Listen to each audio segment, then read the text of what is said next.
Sapiens. Yuval Noah Harari. Parte 1. A Revolução Cognitiva. Há marcas de uma mão humana de cerca de 30 mil anos atrás, na parede na caverna de Chauvet-Ponty d'Arc, no sul da França. Alguém tentou dizer estive aqui. Capítulo 1. Um animal insignificante. Há cerca de 13,5 bilhões de anos, a matéria, a energia, o tempo e o espaço surgiram naquilo que é conhecido como o Big Bang. A história dessas características fundamentais do nosso universo é denominada física. Por volta de 300 mil anos após seu surgimento, a matéria e a energia começaram a se aglutinar em estruturas complexas, chamadas átomos, que então se combinaram em moléculas. A história dos átomos, das moléculas e de suas interações é denominada química. Há cerca de 3,8 bilhões de anos, em um planeta chamado Terra, certas moléculas se combinaram para formar estruturas particularmente grandes e complexas chamadas organismos. A história dos organismos é denominada biologia. Há cerca de 70 mil anos, os organismos pertencentes à espécie Homo sapiens começaram a formar estruturas ainda mais elaboradas chamadas culturas. O desenvolvimento subsequente dessas culturas humanas é denominado história. Três importantes revoluções definiram o curso da história. A Revolução Cognitiva deu início à história, há cerca de 70 mil anos. A Revolução Agrícola acelerou, por volta de 12 mil anos atrás. A Revolução Científica, que começou há apenas 500 anos, pode muito bem colocar um fim à história e dar início a algo completamente diferente. Este livro conta como essas três revoluções afetaram os seres humanos e os demais organismos. Muito antes de haver história, já havia seres humanos. Animais bastante similares aos humanos modernos surgiram por volta de 2,5 milhões de anos atrás. Mas, por incontáveis gerações, eles não se destacaram da miríade de outros organismos com os quais partilhavam seu habitat. Em um passeio pela África Oriental de 2 milhões de anos atrás, você poderia muito bem observar certas características humanas familiares, mães ansiosas acariciando seus bebês e bandos de crianças despreocupadas brincando na lama, jovens temperamentais rebelando-se contra as regras da sociedade e idosos cansados que só queriam ficar em paz, machos orgulhosos tentando impressionar as beldades locais e velhas matriarcas sábias que já tinham visto de tudo. Esses humanos arcaicos amavam, brincavam, formavam laços fortes de amizade e competiam por status e poder, mas os chimpanzés, os babuínos e os elefantes também. Não havia nada de especial nos humanos. Ninguém, muito menos eles próprios, tinha qualquer suspeita de que seus descendentes um dia viajariam à Lua, dividiriam o átomo, mapeariam o código genético e escreveriam livros de história. A coisa mais importante a saber acerca dos humanos pré-históricos é que eles eram animais insignificantes, cujo impacto sobre o ambiente não era maior que o de gorilas, vagalumes ou águas-vivas. Os biólogos classificam os organismos em espécies. Consideram que os animais pertencem a uma mesma espécie se eles tendem a casalar uns com os outros, gerando descendentes férteis. Cavalos e jumentos têm um ancestral recente em comum e partilham muitos traços físicos, mas demonstram pouco interesse sexual uns pelos outros. Acasalam entre si se forem induzidos a isso, entretanto seus descendentes, chamados mulas, são estéreis. Mutações do DNA dos jumentos podem nunca ter passado para os cavalos, e vice-versa. Os dois tipos de animais são consequentemente considerados duas espécies diferentes, trilhando caminhos evolucionários distintos. Já um bulldog e um spaniel podem ser muito diferentes em aparência, mas são membros da mesma espécie, partilhando a mesma informação de DNA. Acasalam entre si alegremente, e seus filhotes, ao crescer, cruzam com outros cachorros e geram mais filhotes. As espécies que evoluíram de um mesmo ancestral são agrupadas em um gênero. Leões, tigres, leopardos e jaguares são espécies diferentes do gênero Panthera. Os biólogos nomeiam os organismos com um nome duplo latino, o gênero seguido da espécie. Os leões, por exemplo, são chamados Panthera leo, a espécie leo do gênero Panthera. Ao que tudo indica, todos os que estão lendo este livro são Homo sapiens, a espécie sapiens, sábia, do gênero Homo, homem. Os gêneros, por sua vez, são agrupados em famílias, como a dos felídeos, leões, guepardos, gatos domésticos, a dos canídeos, lobos, raposas, chacais, e a dos elefantídeos, elefantes, mamutes, mastodontes. Todos os membros de uma família remontam a um mesmo patriarca ou matriarca original. Todos os gatos, por exemplo, dos menores gatos domésticos ao leão mais feroz, têm em comum um ancestral felídeo que viveu há cerca de 25 milhões de anos. O Homo sapiens também pertence a uma família. Esse fato banal costumava ser um dos segredos mais bem guardados da história. Durante muito tempo, o Homo sapiens preferiu conceber a si mesmo como separado dos animais, um órfão destituído de família, carente de primos ou irmãos e, o que é mais importante, sem pai nem mãe. Mas isso simplesmente não é verdade. Gostemos ou não, somos membros de uma família grande e particularmente ruidosa chamada grandes primatas. Nossos parentes vivos mais próximos incluem os chimpanzés, os gorilas e os orangotangos. Os chimpanzés são os mais próximos. Há apenas 6 milhões de anos, uma mesma fêmea primata teve 2 filhas. Uma delas se tornou a ancestral de todos os chimpanzés, a outra é nossa avó.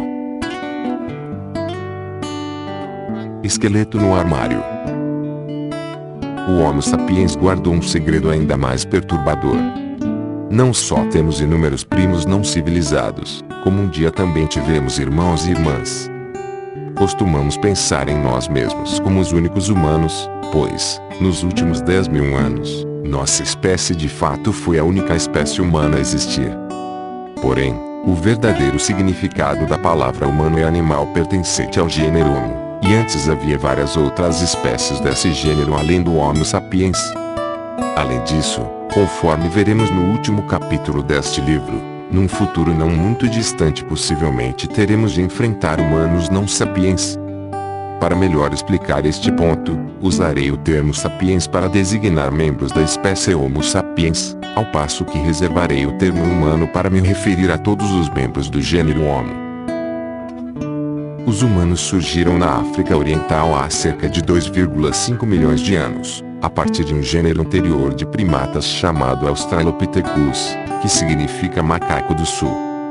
Por volta de 2 milhões de anos atrás, alguns desses homens e mulheres arcaicos deixaram sua terra natal para se aventurar e se assentar em vastas áreas da África do Norte, da Europa e da Ásia.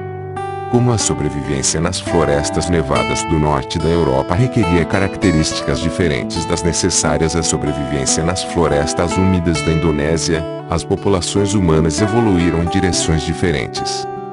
O resultado foram várias espécies distintas, a cada uma das quais os cientistas atribuíram um nome latino pomposo. Nossos irmãos, de acordo com reconstruções especulativas, da esquerda para a direita, Homo rudolfensis, África Oriental, Homo erectus, Ásia Oriental, e Homo neanderthalensis, Europa e Ásia Ocidental. Todos são humanos. Os humanos na Europa e na Ásia Ocidental deram origem ao Homo neanderthalensis, homem do Vale do Neander, popularmente conhecidos como neandertais. Os neandertais, mais robustos e mais musculosos do que nós, sapiens, estavam bem adaptados ao clima frio da Eurásia Ocidental da Era do Gelo. As regiões mais ocidentais da Ásia foram povoadas pelo Homo erectus, homem ereto, que sobreviveu na região por quase 1,5 milhão de anos, sendo a espécie humana de maior duração. Esse recorde dificilmente será quebrado, mesmo por nossa própria espécie. É questionável se o Homo sapiens ainda existirá daqui a 1000 anos, de modo que 2 milhões de anos certamente está fora do nosso alcance. Na ilha de Java, na Indonésia, viveu o Homo soloensis, homem do Vale do Solo, que estava adaptado para a vida nos trópicos. Em outra ilha indonésia, A pequena Ilha de Flores, humanos arcaicos passaram por um processo que levou ao nanismo. Os humanos chegaram pela primeira vez à Ilha de Flores quando o nível do mar estava excepcionalmente baixo, facilitado o acesso à ilha a partir do continente. Quando o nível do mar voltou a subir, algumas pessoas ficaram presas na ilha, que era pobre em recursos. As pessoas grandes, que necessitavam muita comida, morriam primeiro. Os indivíduos menores tinham muito mais chances de sobrevivência. Com o passar das gerações, as pessoas de Flores se tornaram anãs.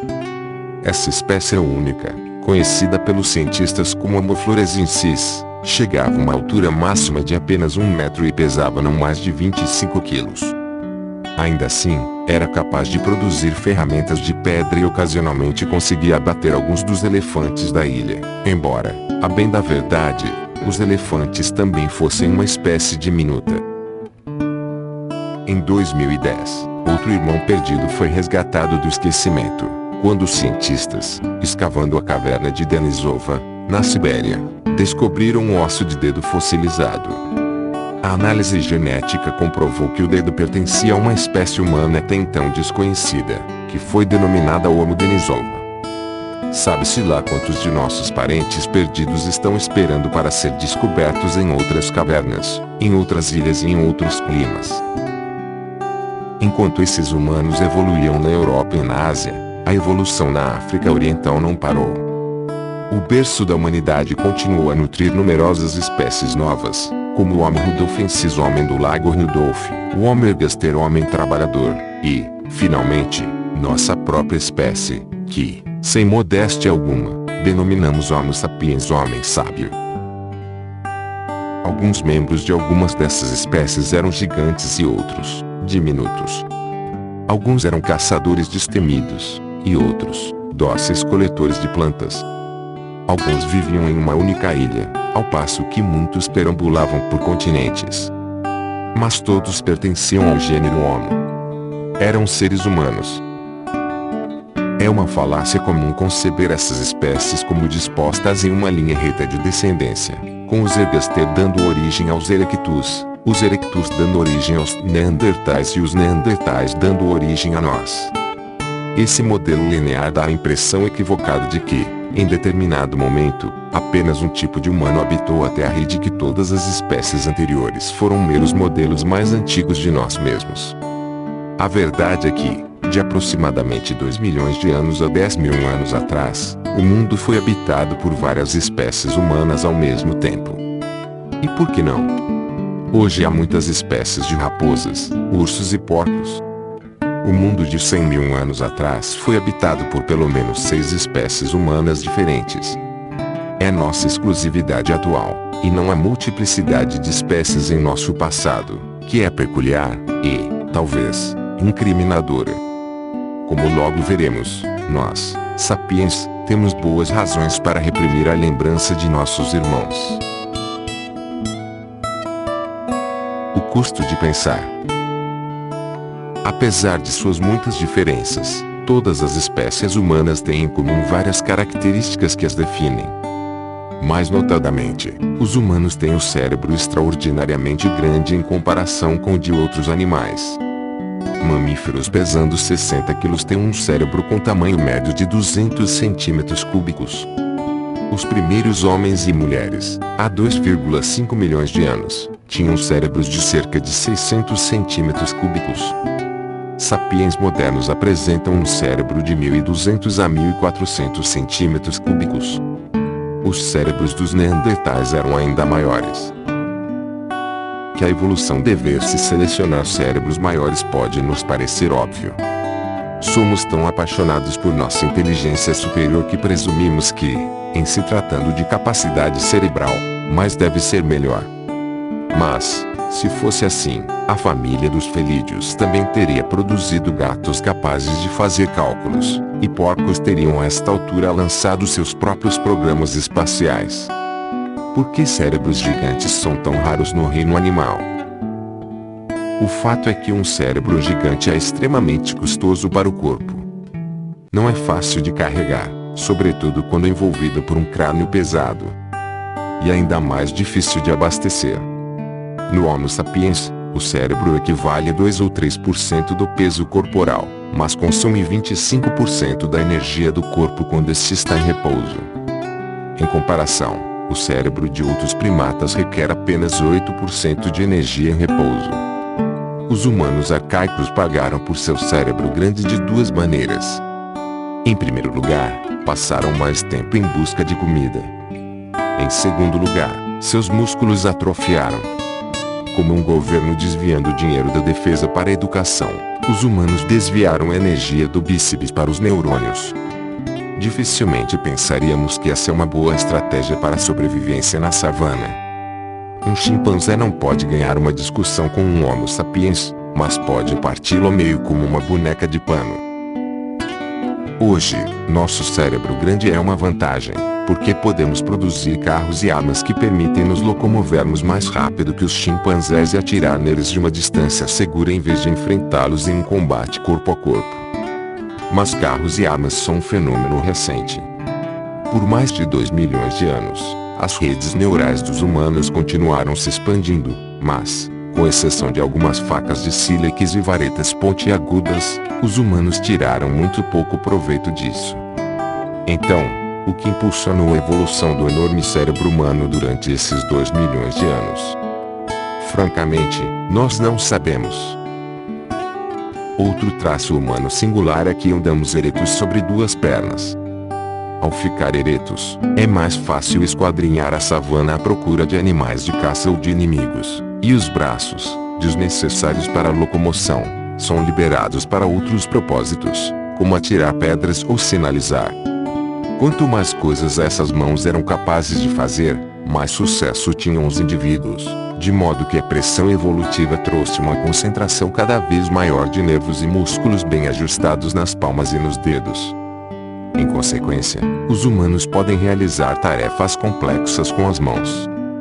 Em particular, podem produzir e usar ferramentas sofisticadas. Os primeiros indícios de produção de ferramentas datam de aproximadamente 2,5 milhões de anos atrás, e a manufatura e o uso de ferramentas são os critérios pelos quais os arqueólogos reconhecem humanos antigos. Mas caminhar com a coluna ereta tem lá suas desvantagens. O esqueleto de nossos ancestrais primatas se desenvolveu durante milhões de anos para sustentar uma criatura que andava de 4 e tinha uma cabeça relativamente pequena. Adaptar-se a uma posição ereta foi um grande desafio, sobretudo quando a estrutura precisou sustentar um crânio extra grande. A humanidade pagou por sua visão elevada e suas mãos habilidosas com dores nas costas e rigidez no pescoço. As mulheres pagaram ainda mais. Um andar ereto exigia quadris mais estreitos, constringindo o canal do parto, e isso justamente quando a cabeça dos bebês se tornava cada vez maior. A morte durante o parto se tornou uma grande preocupação para as fêmeas humanas.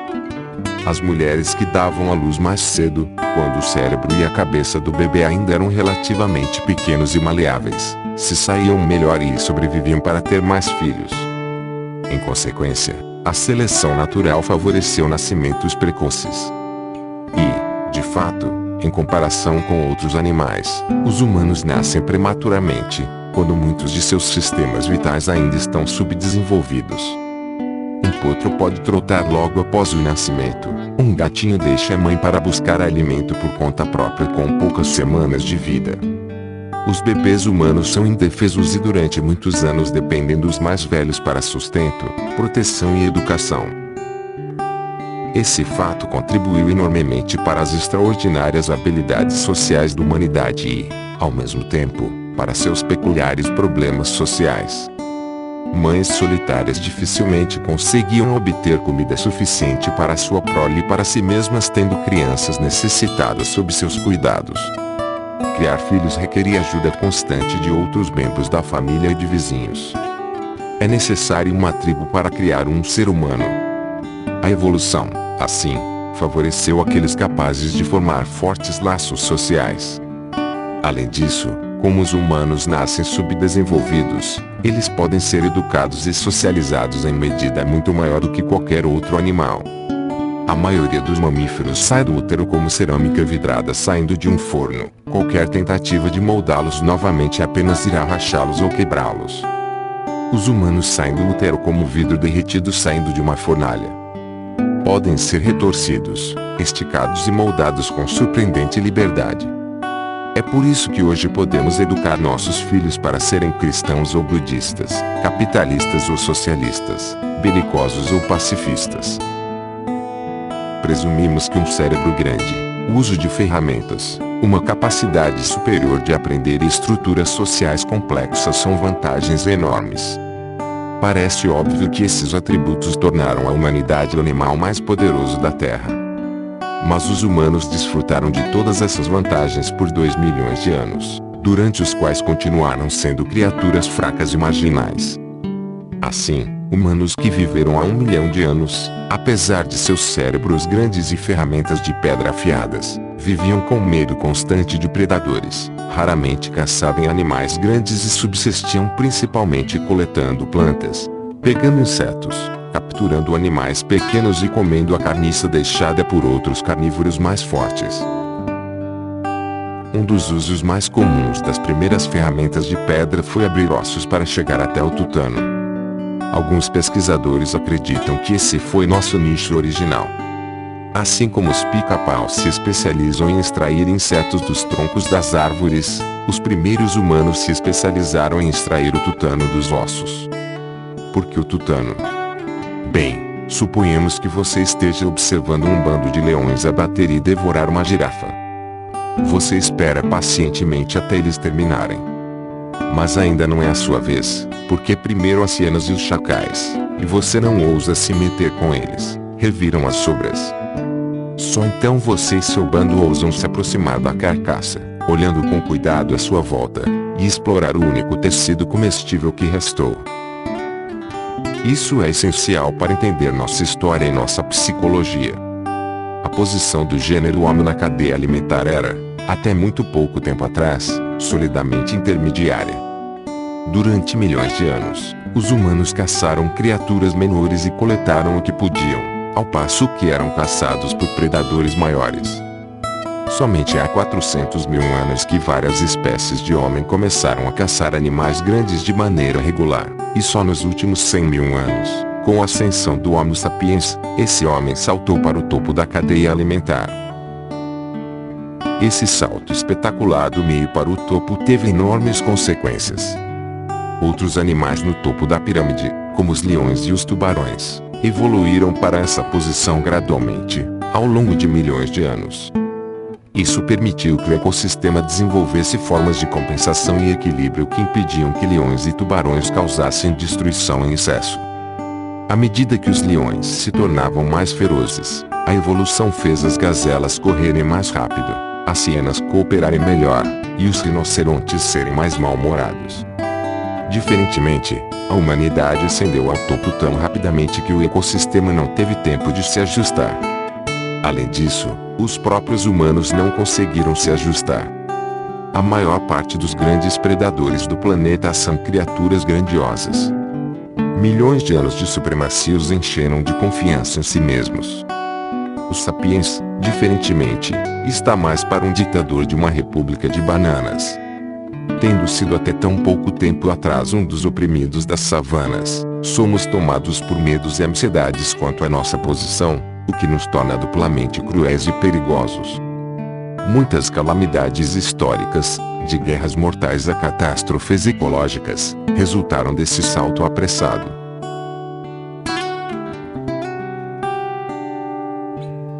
Uma raça de cozinheiros. Um passo importante rumo ao topo foi a domesticação do fogo. Já há 800 mil anos, algumas espécies humanas faziam uso esporádico do fogo. Por volta de 300 mil anos atrás, os Homo erectus, os neandertais e os antepassados do Homo sapiens usavam o fogo diariamente. Os humanos agora tinham uma fonte confiável de luz e de calor e uma arma letal contra os leões à espreita. Não muito tempo depois, os humanos podem até mesmo ter começado a deliberadamente a fazer queimadas em suas áreas. Um fogo cuidadosamente manejado podia transformar bosques cerrados intransponíveis em campos cheios de animais de caça. Além disso, quando o fogo se apagava, os empreendedores da Idade da Pedra podiam caminhar pelos restos fumegantes e coletar animais, nozes e tubérculos carbonizados. Mas a melhor coisa que o fogo possibilitou foi o hábito de cozinhar. Alimentos que os humanos não conseguem digerir em sua forma natural, como trigo, arroz e batata, se tornaram itens essenciais da nossa dieta graças ao cozimento. O fogo não só mudava a química dos alimentos, mudava também sua biologia. Cozinhar matava germes e parasitas que infestavam os alimentos. Também passou a ser muito mais fácil para os humanos mastigar e digerir seus alimentos favoritos, como frutas, nozes, insetos e carniça, se cozidos. Enquanto os chimpanzés passam 5 horas por dia mastigando alimentos crus, 1 hora é suficiente para as pessoas comerem alimentos cozidos. O advento do hábito de cozinhar possibilitou aos humanos comer mais tipos de comida, dedicar menos tempo à alimentação e se virar com dentes menores e intestino mais curto. Alguns estudiosos acreditam que existe uma relação direta entre o advento do hábito de cozinhar, o encurtamento do trato intestinal e o crescimento do cérebro humano. Considerando que tanto um intestino longo quanto um cérebro grande consomem muita energia, é difícil ter os dois ao mesmo tempo. Ao encurtar o intestino e reduzir seu consumo de energia, o hábito de cozinhar inadvertidamente abriu caminho para o cérebro enorme dos Neandertais e dos Sapiens. O fogo também abriu a primeira brecha significativa entre o homem e os outros animais. O poder de quase todos os animais depende de seu corpo, a força de seus músculos, o tamanho de seus dentes, a envergadura de suas asas. Embora possam fazer uso de ventos e correntes, são incapazes de controlar essas forças da natureza e estão sempre limitados por sua estrutura física. As águias, por exemplo, identificam colunas térmicas emanando do solo, abrem suas asas gigantes e permitem que o ar quente as faça alçar voo, mas não podem controlar a localização das colunas térmicas, e sua capacidade máxima de carga é estritamente proporcional à envergadura de suas asas. Ao domesticar o fogo, os humanos ganharam controle de uma força obediente e potencialmente limitada. Ao contrário das águias, os humanos podiam escolher onde e quando acender uma chama, e foram capazes de explorar o fogo para inúmeras tarefas. O que é mais importante, o poder do fogo não era limitado pela forma, estrutura ou força do corpo humano. Uma única mulher com uma pedra ou vareta podia produzir fogo para queimar uma floresta inteira em uma questão de horas. A domesticação do fogo foi um sinal do que estava por vir.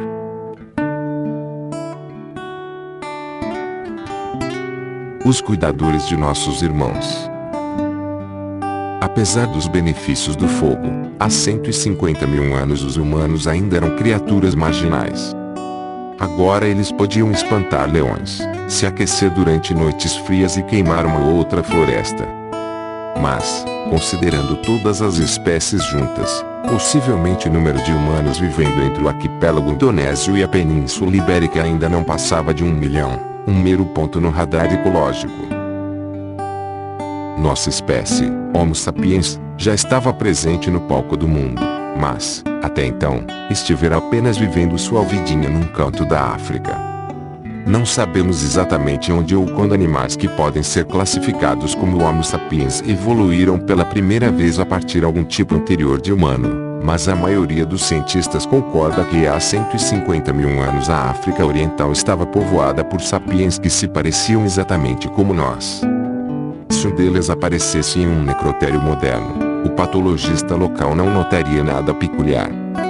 Graças às bênçãos do fogo, eles tinham mandíbulas e dentes menores que seus ancestrais, ao passo que tinham cérebros enormes, iguais aos nossos em tamanho. Os cientistas também concordam que há cerca de 70 mil anos, sapiens da África Oriental se espalharam na Península Arábica e de lá rapidamente tomaram o território da Eurásia. Quando o Homo sapiens chegou à Arábia, a maior parte da Eurásia já era ocupada por outros humanos. O que aconteceu com eles? Há duas teorias conflitantes. A teoria da miscigenação conta uma história de atração, sexo e miscigenação. À medida que os imigrantes africanos se espalharam pelo mundo, eles procriaram com outras populações humanas, e as pessoas, hoje, são resultado dessa miscigenação. Por exemplo, quando os sapiens chegaram ao Oriente Médio e à Europa, encontraram os neandertais. Esses humanos eram mais musculosos que os sapiens, tinham um cérebro maior e eram mais bem adaptados a climas frios. Usavam ferramentas e fogo, eram caçadores exímios e, ao que parece, cuidavam dos doentes e debilitados. Arqueólogos encontraram ossos de neandertais que viveram por muitos anos com várias deficiências físicas, indícios de que eram cuidados por seus parentes. Os neandertais muitas vezes são retratados em caricaturas como o arquetípico homem das cavernas bruto e estúpido, mas indícios recentes mudaram essa imagem.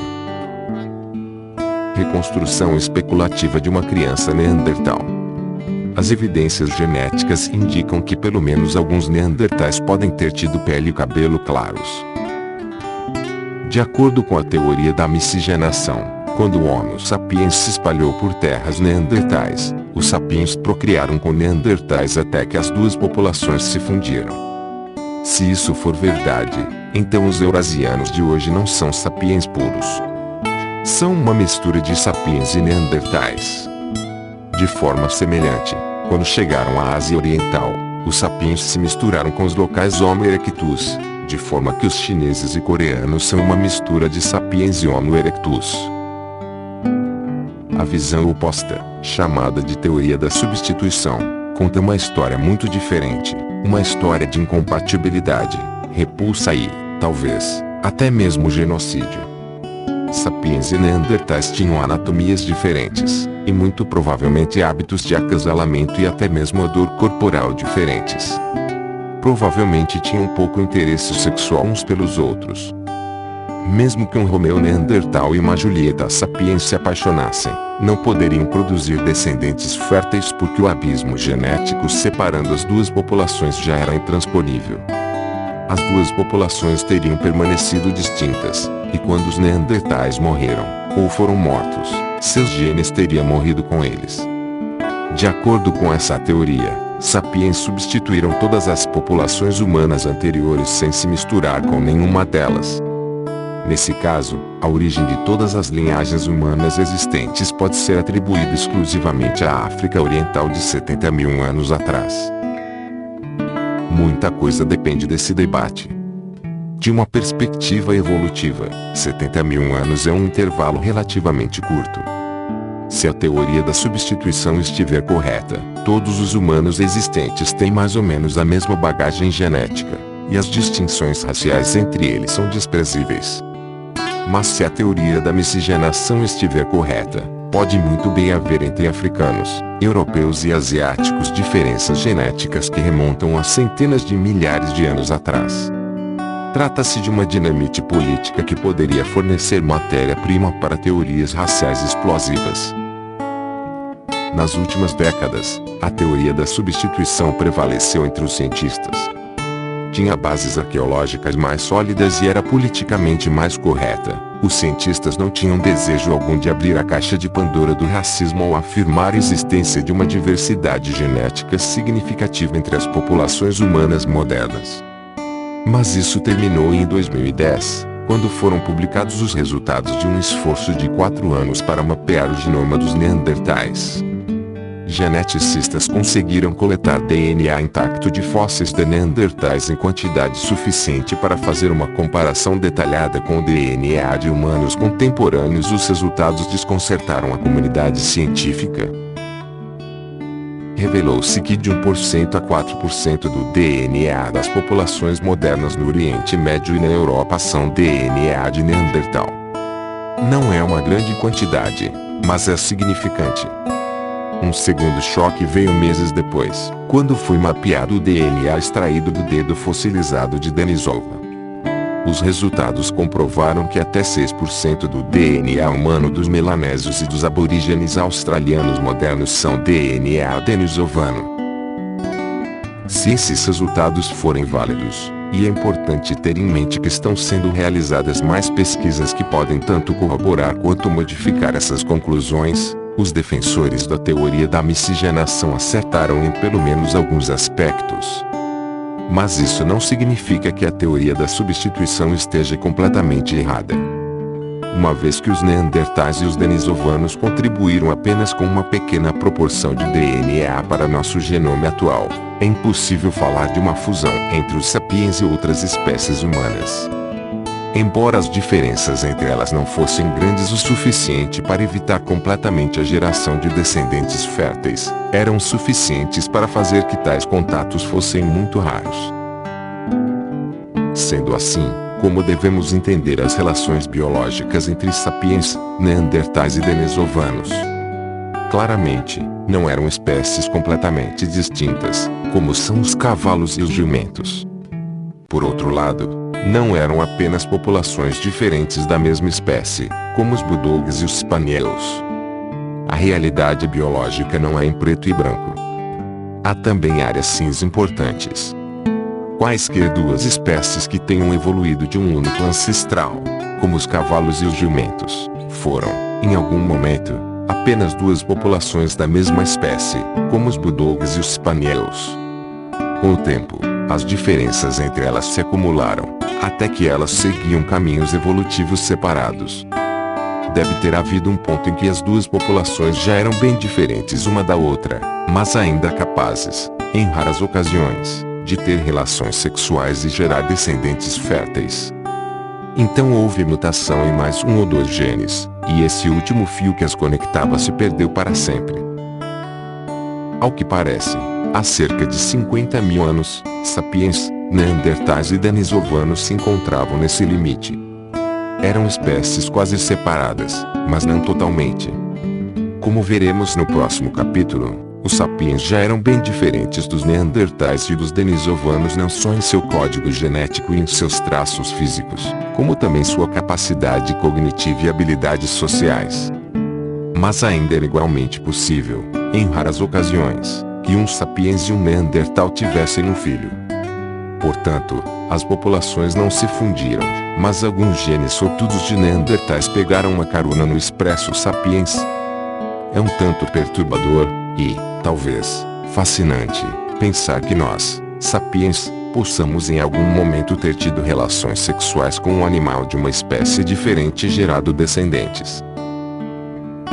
Mas se neandertais, denisovanos e outras espécies humanas não simplesmente se miscigenaram com os sapiens, por que desapareceram? Uma possibilidade é que o Homo sapiens as levou à extinção. Imagine um bando de sapiens chegando a um vale nos Balcãs onde os neandertais viviam há centenas de milhares de anos. Os recém-chegados começaram a caçar os cervos e a colher as nozes e as bagas que eram tradicionalmente a base alimentar dos neandertais. Os sapiens eram melhores caçadores e coletores, graças à superioridade de sua tecnologia e de suas habilidades sociais, de modo que se multiplicaram e se espalharam. Os neandertais, menos engenhosos, tinham cada vez mais dificuldade para se alimentar. Sua população definhou e pouco a pouco desapareceu, exceto, talvez, por um ou dois membros que se uniram a seus vizinhos sapiens. Outra possibilidade é que a competição por recursos tenha irrompido em violência e genocídio. A tolerância não é uma marca registrada dos sapiens. Nos tempos modernos, uma pequena diferença em cor de pele, dialeto ou religião tem sido suficiente para levar um grupo de sapiens a tentar exterminar outro grupo. Os sapiens antigos teriam sido mais tolerantes para com uma espécie humana totalmente diferente. É bem possível que, quando os sapiens encontraram os neandertais, o resultado tenha sido a primeira e mais significativa campanha de limpeza étnica na história. O que quer que tenha acontecido, os neandertais, e outras espécies humanas, apresentam um dos grandes ICs da história. Imagine o que poderia ter acontecido se os neandertais ou denisovanos tivessem sobrevivido ao lado do Homo sapiens. Que tipos de cultura, sociedade e estrutura política teriam surgido em um mundo em que várias espécies humanas diferentes coexistissem? Como, por exemplo, as fés religiosas teriam se desenvolvido? O livro do Gênesis teria declarado que os neandertais descenderam de Adão e Eva. Jesus teria morrido pelos pecados dos denisovanos, e o Corão teria reservado lugares no paraíso para todos os humanos corretos, independentemente da espécie. Os neandertais teriam recebido um lugar no sistema de castas hindu, ou na vasta burocracia da China imperial.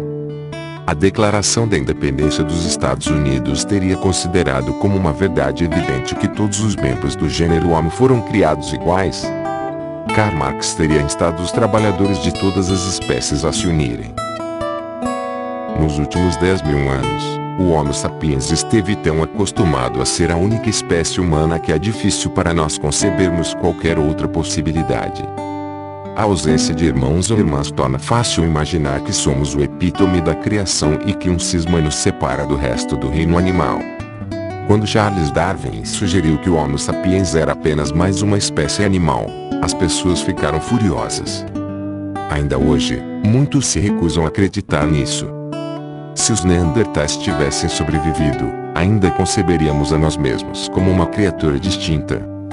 Talvez tenha sido exatamente por isso que nossos ancestrais eliminaram os neandertais. Eles eram similares demais para se ignorar, mas diferentes demais para se tolerar. Se a culpa é dos sapiens ou não, o fato é que, tão logo eles chegavam a um novo local, a população nativa era extinta. Os últimos remanescentes do Homo soloensis datam de cerca de 50.000 anos atrás. O Homo denisova desapareceu logo depois. Os neandertais sumiram há cerca de 30.000 anos. Os últimos humanos diminutos desapareceram da Ilha de Flores há aproximadamente 12.000 anos. Deixaram para trás alguns ossos, ferramentas de pedra, uns poucos genes em nosso DNA e uma porção de perguntas sem resposta. Também deixaram a nós, Homo sapiens, a última espécie humana. Qual o segredo do sucesso dos sapiens? Como conseguimos nos instalar tão rapidamente em tantos habitats distantes e tão diversos em termos ecológicos? Como condenamos todas as outras espécies humanas ao esquecimento? Por que nem mesmo os neandertais, fortes, de cérebro grande e resistentes ao frio, conseguiram sobreviver a nosso ataque violento? O debate continua a se alastrar. A resposta mais provável é propriamente aquilo que torna o debate possível. O Homo sapiens conquistou o mundo, acima de tudo, graças à sua linguagem única.